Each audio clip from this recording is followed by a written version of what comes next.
प्राण तन से निकले, राधे को सावधाना जब प्राण तन से निकले, इतना करना स्वामी जब प्राण तन से निकले, इतना तो करना स्वामी जब प्राण तन से निकले।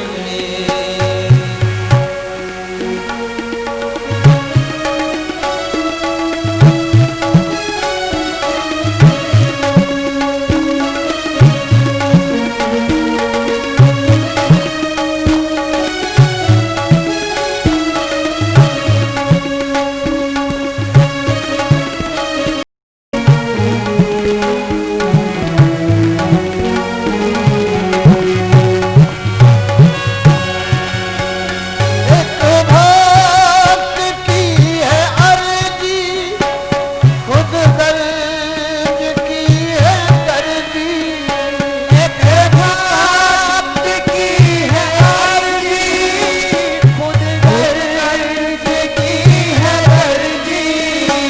एक भक्त की है अर्जी, खुद दर्ज की है दर्जी, एक भक्त की है अर्जी, खुद दर्द की है अर्जी। आगे तुम्हारी मर्जी, आगे तुम्हारी मर्जी, जब प्राण तन से निकले, आगे तुम्हारी मर्जी, जब प्राण तन से निकले, करना तो करना स्वामी जब प्राण तन से निकले, इतना तो करना स्वामी जब प्राण तन से निकले। गोविंद नाम लेकर मेरे प्राण तन से निकले, गोविंद नाम लेकर मेरे प्राण तन से निकले, मेरे प्राण तन से निकले, मेरे प्राण तन से निकले। बोलिए द्वारे कृष्ण पितामह के अंग में से एक प्रकाश निकला, एक ज्योति निकली, वह भगवान श्री कृष्ण के अंग में जाकर के विलीन हो गई। साहित्य मुक्ति भीष्म पितामह को मिली। पांडव रोने लगे, भगवान ने समझाया,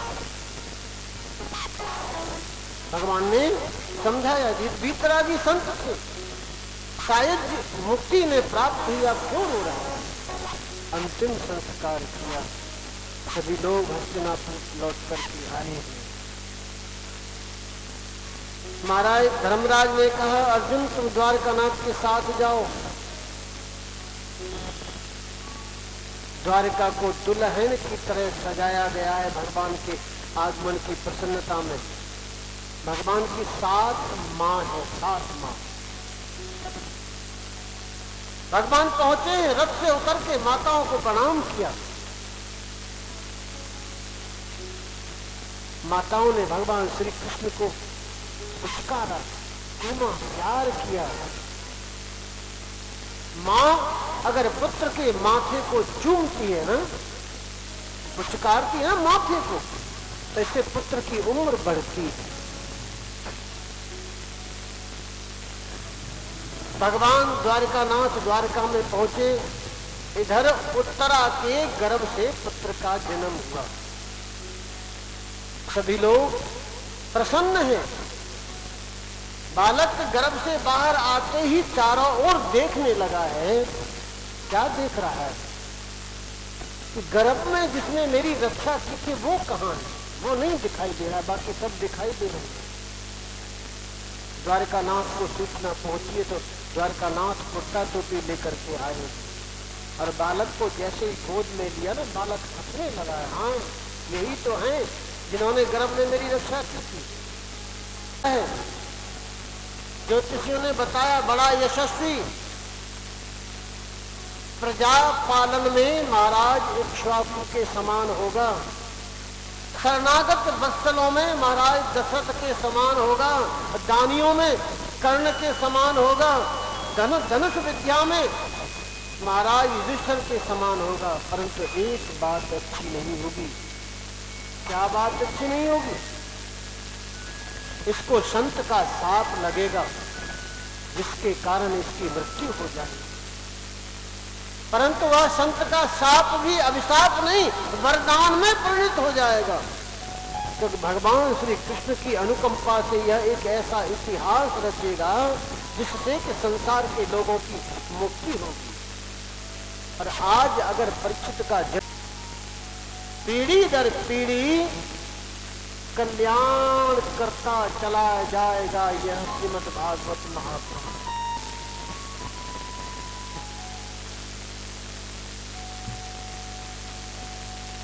महाराज युधिष्ठिर ने पुत्र जन्म की खुशी में बहुत सा धन ब्राह्मणों को लुटा दिया।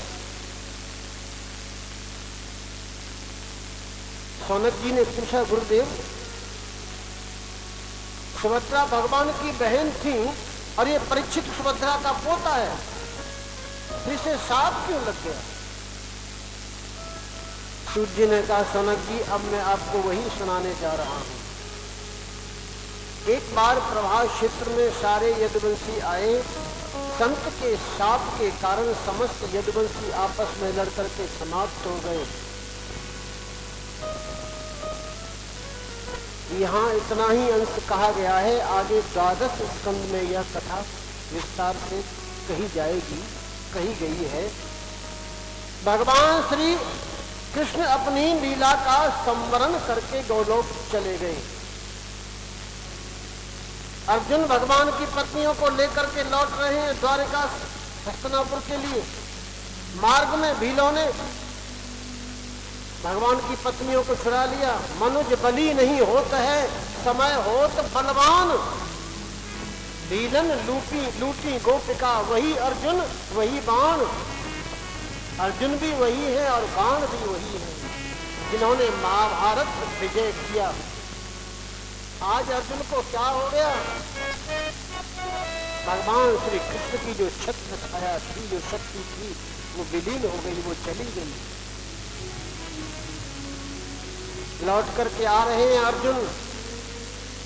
अब शकुन हुआ महाराज युधिष्ठिर को।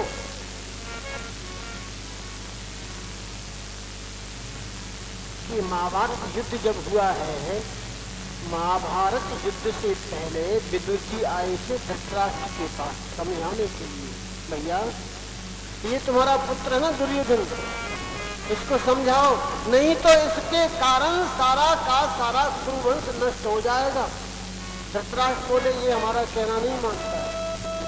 विदुर ने कहा, अच्छा ये तुम्हारा कहना नहीं मानता तो तुम हमारा कहना मान जाओ, इसको छोड़ दो और हमारे साथ चलो तीर्थ यात्रा में, तीर्थ यात्रा करने के लिए। लेकिन पुत्र मोह के कारण धृतराष्ट्र नहीं गए। अब 36 वर्ष के बाद लौटे हैं विदुर जी। क्या देख रहे हैं? सब कुछ समाप्त हो गया। धृतराष्ट्र ने पूछा है, विदुर तुम तीर्थ यात्रा से लौट करके आए हो, तीर्थों की बात सुनाओ ना। विदुर जी ने कुछ कहा नहीं। विदुर जी चुप हो गए। क्यों? क्योंकि कहने से पाप भी कम होता और कहने से पुण्य भी कम हो जाता। आपने कोई पुण्य किया और उसका प्रचार कर दिया, 10 स्थानों पर उसको कह दिया, तो आपने जितना भी पुण्य दिया ना वो सब गया, बट गया। और आपने कोई पाप किया, उसे भी अगर 10 स्थानों पर कह दोगे तो वो भी बट जाए। लेकिन लोग पाप को छुपाते हैं और पुण्य को उजागर कर देते हैं, प्रचार कर देते हैं, जबकि पुण्य को छुपाना चाहिए और पाप को उजागर करना चाहिए। विदुर जी धृतराष्ट्र के पास में रात में पहुंचे हैं। धृतराष्ट्र ने कहा विदुर भैया मुझे नींद नहीं आती। विदुर जी ने कहा भैया मैं जानता हूं तुम्हें नींद क्यों नहीं आती है। इस समय तुम्हारा बुढ़ापा है, जवानी में तुमने पाप किए हैं और जवानी के पाप जो है ना वो बुढ़ापे में याद आते हैं, इसलिए तुम्हें नींद नहीं आ रही है। उन पापों को याद कर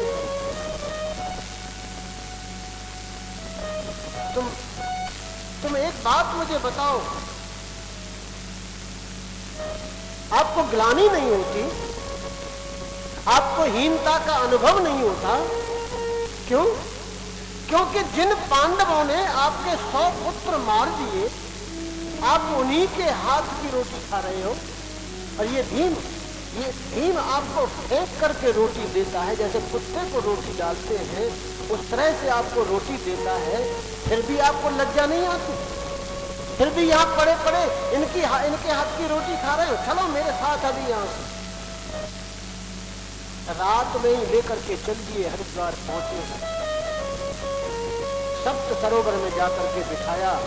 ठीक 5वें दिन अग्नि प्रज्वलित हुई, शरीर में आग लग गई, गांधारी भी उस अग्नि में प्रवेश कर गई। उधर अर्जुन लौटे हैं राजभवन में, चेहरा उतरा हुआ, नेत्रों में पानी। महाराज युधिष्ठिर सिंहासन से नीचे उतर करके आए। क्या बात है अर्जुन, कैसे रो रहे हो, कारण क्या है, क्या कोई अपराध हो गया है? नहीं भैया कुछ नहीं हुआ और सब कुछ हो गया। आज द्वारकानाथ हमको छोड़ करके चले गए, द्वारकानाथ इस धराधाम पर नहीं रहे। कुंती ने जब सुना है कि द्वारकानाथ इस धराधाम पर नहीं रहे, तो कुंती धड़ाम से नीचे गिरी है और कुंती का प्राणांत हो गया। महाभारत में कुंती और रामायण में महाराज दशरथ ये भगवान का वियोग सहन नहीं कर पाए। महाराज युधिष्ठिर ने महामंत्री को बुलाया, परीक्षित का तिलक किया और चल दिए। जब इस धराधाम पर भगवान श्री कृष्ण नहीं रहे, तो इस धराधाम पर अब हमको भी नहीं रहना। परीक्षित ने कहा मैं तो अभी बहुत छोटा हूं, कैसे राज्य संभालूंगा, कुछ उपदेश कीजिए ना। अपनी आंखों के सामने कभी भी पाप होते हुए मत देखना। शत्रु अगर शरण में आ जाए, अपने अपराध की क्षमा मांगने लगे तो उसे क्षमा कर देना। और द्वार पर आए हुए अतिथि का सत्कार जरूर करना, सम्मान जरूर करना। उन 3 बातों का ध्यान रखना। द्रौपदी को लेकर के 5 भाई गए हैं हिमालय पर और एक एक करके सबके शरीर छूटते चले गए। लेकिन कुछ क्षण के लिए महाराज युधिष्ठिर को नरक देखना पड़ा, क्योंकि इन्होंने एक झूठ बोल दिया। अश्वत्थामा हतो नरोबा कुंजरोबा। अश्वत्थामा मारा गया, नर है या हाथी है ये पता नहीं। ये झूठ बुलवाया गया था। इस झूठ के कारण महाराज युधिष्ठिर को भी नर्क का मुख देखना पड़ा।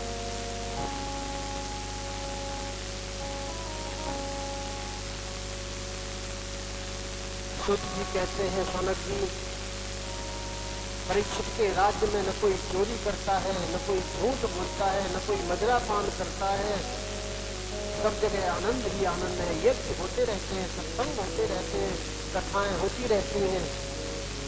परीक्षित का विवाह हुआ, धीरे धीरे चल करके इनके 4 पुत्र हुए। परीक्षित 45 वर्ष के हो गए राज्य करते करते।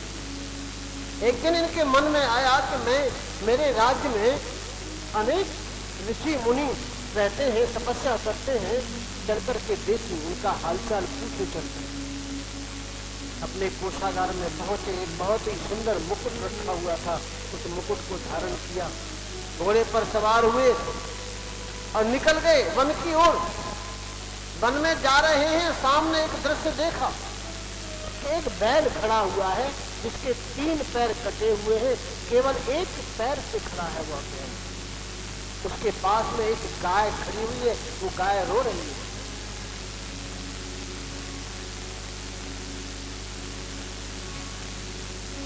रुक गए, जाकर के पूछा कि तुम कौन हो? गौ माता बोली, राजा ये बैल के रूप में साक्षात धर्म है और मैं गाय के रूप में साक्षात पृथ्वी। ये इनके 3 पैर किसने काट दिए? राजा, धर्म के 4 चरण होते हैं, सत्य, दान, दया और पवित्रता। ये धर्म के 4 चरण हैं। सतयुग में 4 होते हैं, त्रेता में 3 रह जाते हैं, द्वापर में 2 रह जाते हैं और कलयुग में केवल एक ही चरण रह जाता है, दान।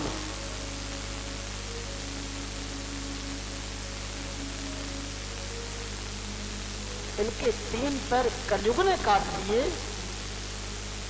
क्रोध में भर करके तलवार निकाली है, मैं कलयुग को जीवित नहीं छोड़ूंगा, मैं कलयुग को मार डालूंगा।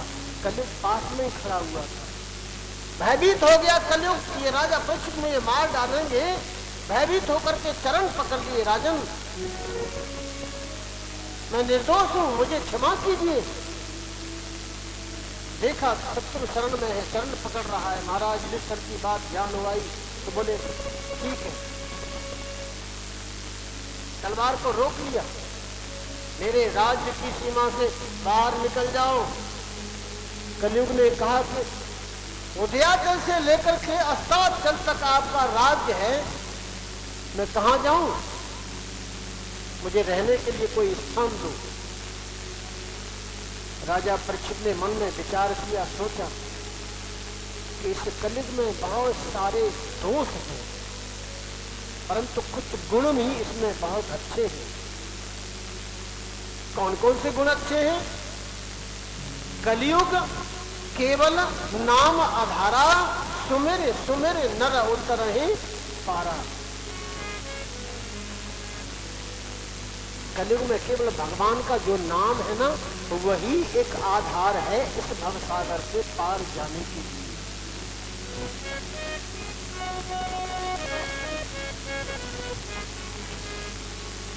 कलि करे पुनीत प्रताप,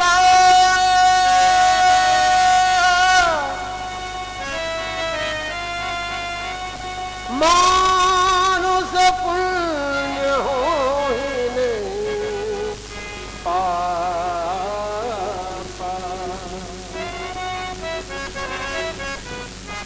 इस कलयुग का एक बहुत ही परम पुनीत पुण्य क्या है? आप मन से पुण्य करते रहो।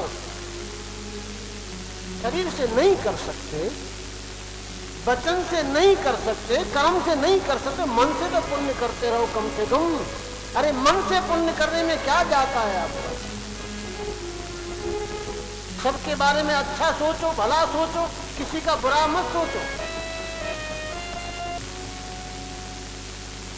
केवल जो ईर्ष्या है ना, हृदय की ईर्ष्या, दूसरे की उन्नति को देख करके अंदर ईर्ष्या पैदा होना, जलन पैदा होना, इसे दूर कर दो।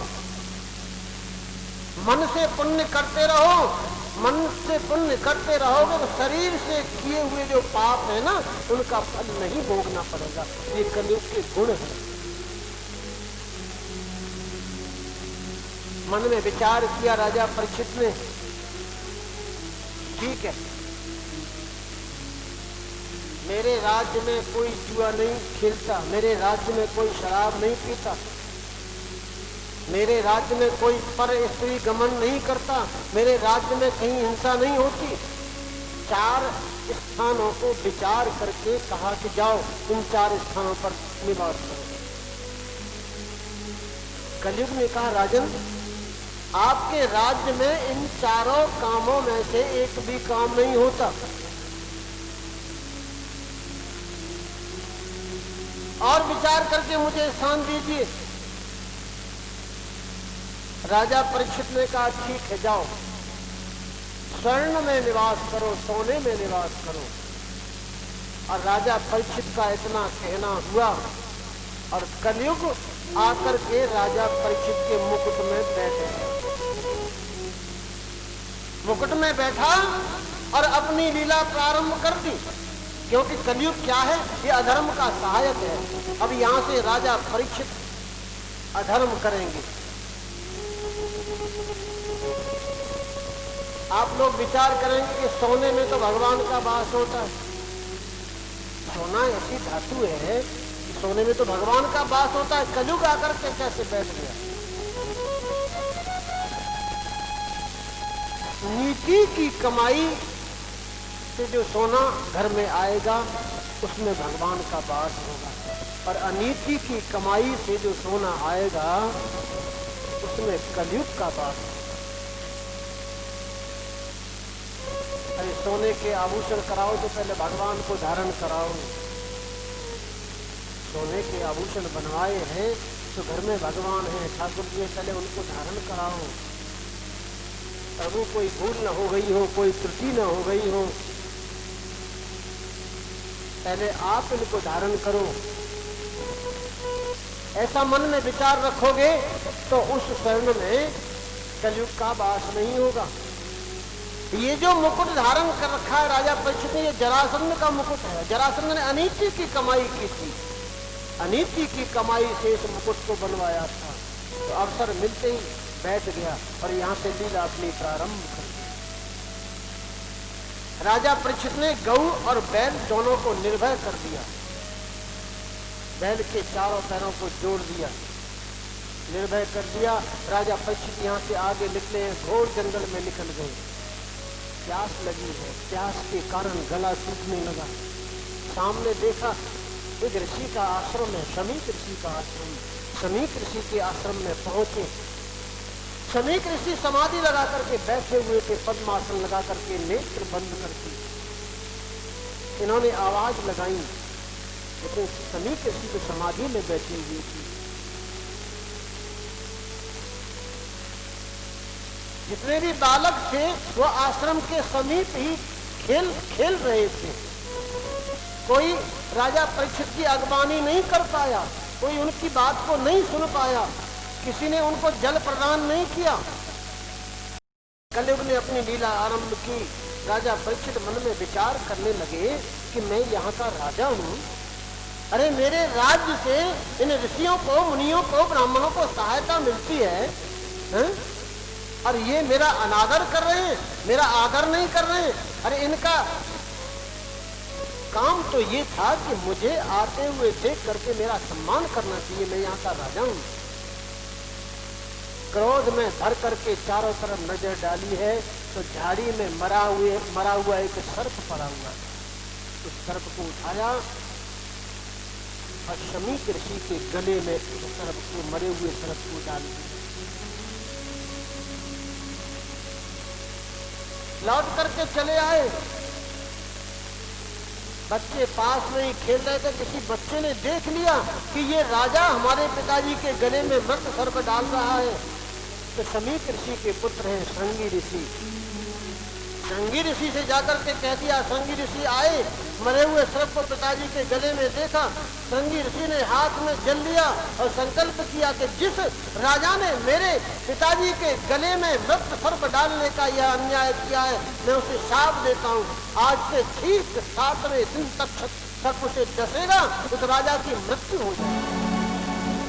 ऐसा श्राप देकर के श्रृंगी ऋषि रोने लगे। बालक सारे रोने लगे। रोने की आवाज जब कानों में गई, शमीक ऋषि की समाधि खुली। पूछा क्या बात है, पूरा प्रसंग सुना दिया। शमीक ऋषि ने कहा, अरे ओ मूर्ख बालक श्रृंगी, ये तूने क्या किया? ऐसा धर्मज्ञ राजा, ऐसा प्रतापवान राजा परीक्षित, उसे तूने श्राप दे दिया। अपने एक गौर नामक शिष्य को भेजा कि जाओ राजा परीक्षित से जाकर के कह दो वह अपनी मुक्ति का उपाय कर ले। उधर राजा राजभवन में पहुंचे हैं और जैसे ही मुकुट को उतार करके रखा,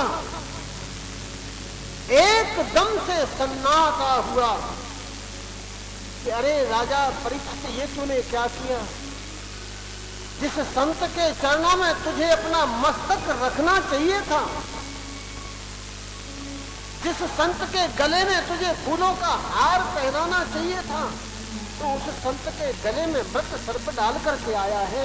ये तूने अच्छा नहीं किया, तू अपराधी है, तुझे इस अपराध का दंड मिलना चाहिए। इतनी देर में गौर नामक शिष्य आए, उन्होंने पूरा प्रसंग सुना दिया। राजा परीक्षित बोले, इस रंगी ऋषि ने ठीक किया है, अच्छा किया है जो मुझे श्राप दे दिया, क्योंकि मैंने एक संत का अपमान किया, संत चरणों का अपमान किया।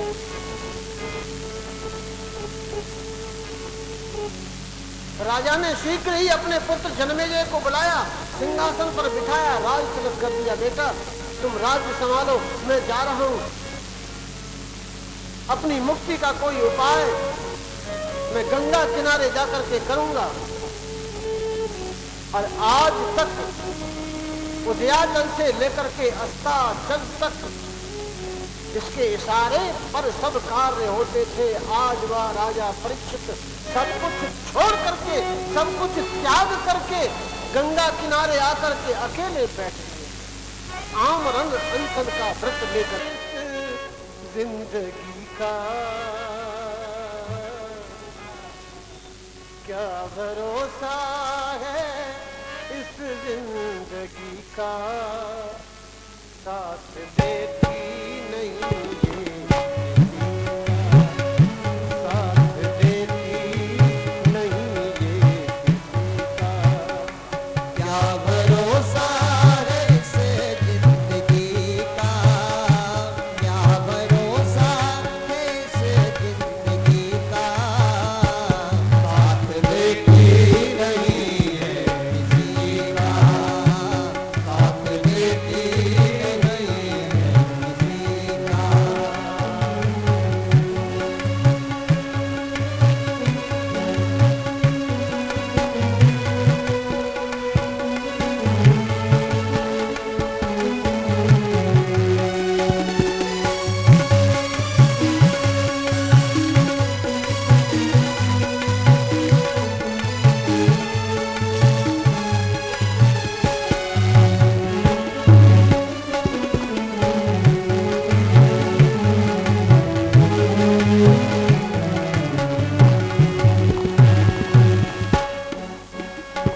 सांस रुक जाएगी चलते चलते, शमा बुझ जाएगी जलते जलते।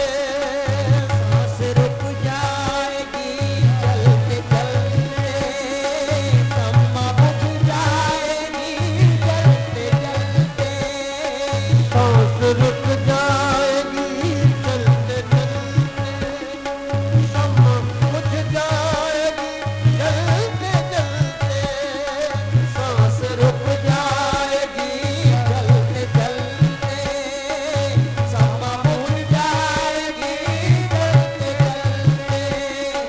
दम निकल जाएगा रोशनी का, दम निकल जाएगा रोशनी का।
ये दुनिया हकीकत पुरानी, चल के रुकना है इस जानी।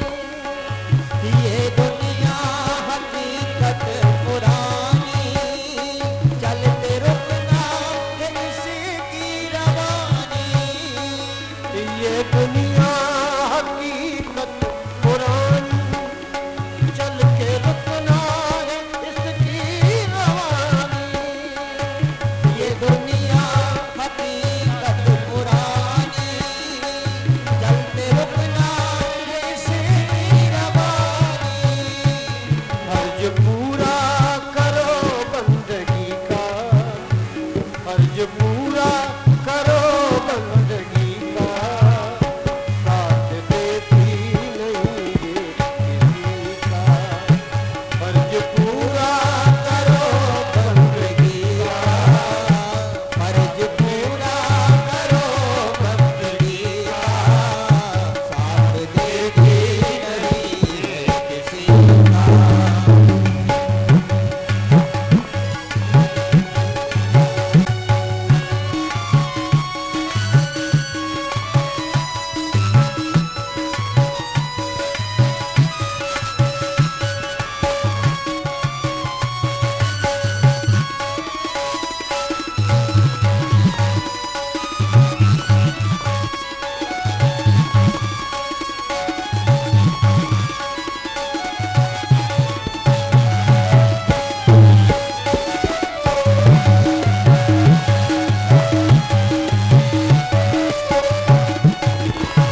हम रहे ना रहे, हम रहे ना, मोहब्बत रहेगी।